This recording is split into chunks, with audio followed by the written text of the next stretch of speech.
டேய் சந்துரு, அந்த AC work பண்ணல என்னன்னு பாருடா. அப்பா அம்மா ஐஸ்கிரீமே தர மாட்டேங்கிறாங்க. ஃப்ரிட்ஜ் ரிப்பேர் ஆகி 4 நாள் ஆச்சு. நான் என்ன பண்றது? ஏசி ஒர்க்கால ஃப்ரிட்ஜ் ஒர்க்கால சர்வீஸ் சென்டருக்கு ஃபோன் பண்ணி வர சொல்லலாம்ல. ஃபோன் பண்ணிட்டா மட்டும் ஒரு பொருளை வாங்குறது முக்கியம் இல்ல, அது பிரச்சனைன்னு வந்துட்டா சர்வீஸ் பண்ணணும், அதுவும் உடனடியா சர்வீஸ் பண்ணணும். நம்ம மீராஸ்க்கு ஃபோன் பண்ணு, பிரச்சனையை சால்வ் பண்ணு. மீராஸ் சர்வீஸ் வேர்ல்டா? ஆமா சார், சொல்லுங்க. மேடம், எங்க வீட்ல ஏசி ஃப்ரிட்ஜ் சரி சார், முதல்ல உங்க வீட்டு அட்ரஸ் சொல்லுங்க.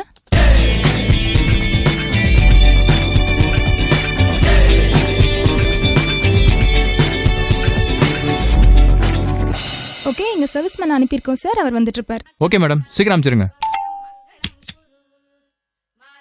மீராஸ்ல இருந்து வந்திருக்கேன் மேடம். சென்னையில் எங்கிருந்தாலும் AC, fridge, washing machine, RO water purifier, micro oven, induction எந்த பிராண்டாக இருந்தாலும் உங்கள் வீட்டிற்கே வந்து சர்வீஸ் செய்து தருகிறோம். Okay sir. மீராஸ் கால் பண்ணுங்க, உங்க ப்ராப்ளம் சால்வ் பண்ணுங்க. Any brand, anywhere. Miras at your doorsteps.